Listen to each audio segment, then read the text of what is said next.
Welcome to the Shakaama Live Show with your host, Shakaama. So we're dealing with 4 cases here, and I'm going to present the stories of each one. It's going to be a really quick video. Just watch the entire video to help the channel out.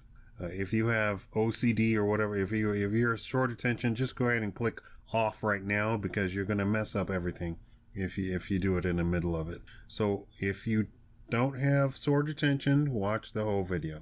Okay, so man number 1, divorced, has to pay child support for a kid his separated wife had right before the divorce was finalized. Though the court already had documents with the biological father's name on the birth certificate and the biological father actually paying for, ready, all of the hospital bills and all of the preliminary prenatal stuff, all that sort of stuff. The biological father already paid for that. But because of the law in the state was a married couple has sole rights to a baby, they came after him right when the divorce was finalized and said that he owed something like $8,000.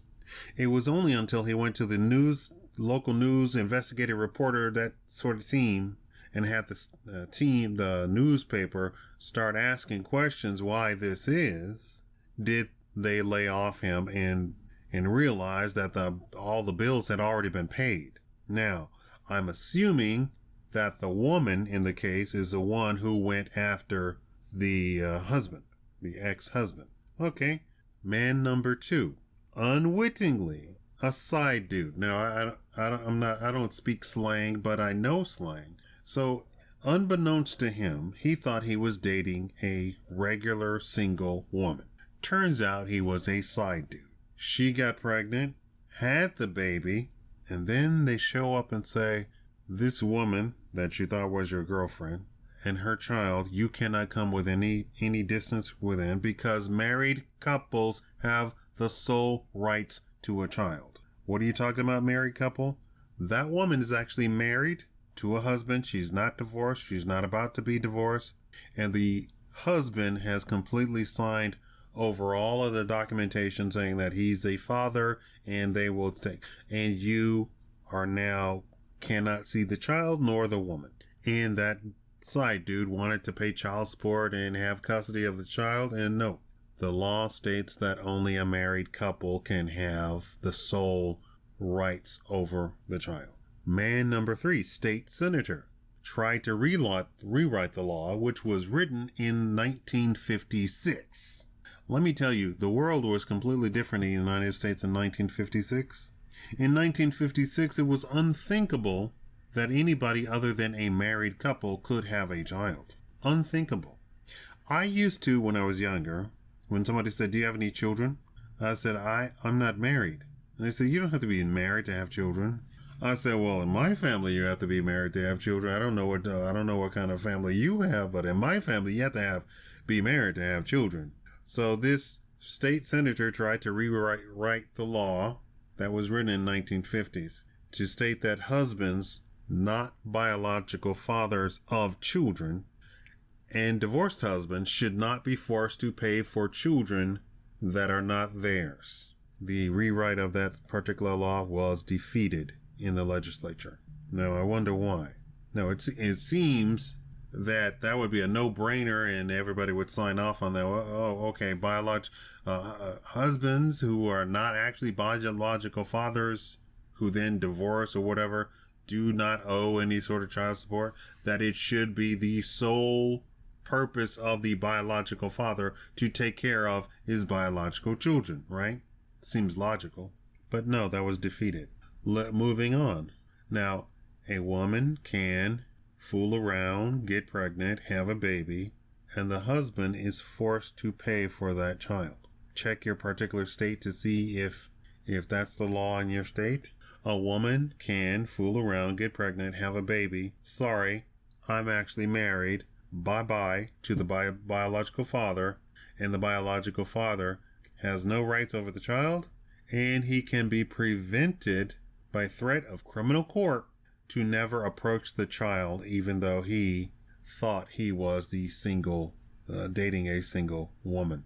the court, at its discretion, here's the real sinister part of this, can literally force a man, even liberally connected to the child, which means that he has some sort of relationship with the mother, not the child, to pay for the child. And the other dude in the relationship has no say-so, has no rights, and the court can take away his any sort of rights that he has to the child at all.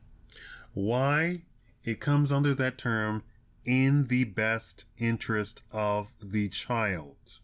Now, you would think, as a logical person, that in the best interest of the child should mean something nice for the child. But it's usually the guy with the most money.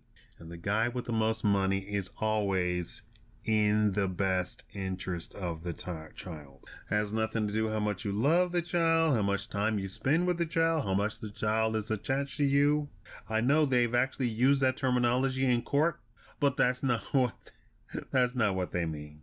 That's not what they care about. What they care about is money. Now, man one, in the first case, had two small boys. Imagine that the two small boys grew attached to the baby, and man one was forced to never come around the baby. He'd have to then force the boys to never go around the baby either. Now that's a sad situation. What about women? I've been talking about men. What about women? Okay, let's talk about women. Woman number one was making more money than the husband. She initiated divorce and has to pay alimony. Woman number two, because of the divorce that she started, he lost his house, all of his assets in the divorce agreement, but she has to pay him alimony.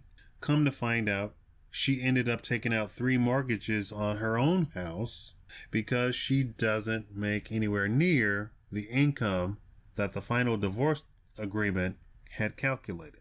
So she had to go into debt to pay the alimony to the guy that she forced to divorce her. Now, as women are jumping into business and finding it impossible to stay married, they are reversing the roles in the divorce court.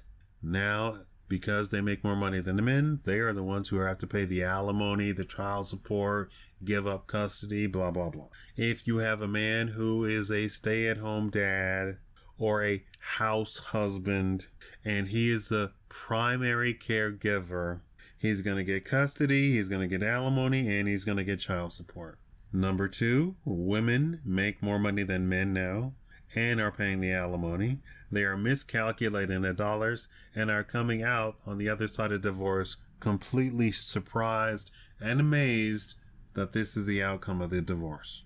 At no point did they understand that this is how it works. But now, because of all of these gender neutral issues, the entire law has been rewritten to be completely gender neutral, meaning that it doesn't matter if you're a woman, doesn't matter if you're a man.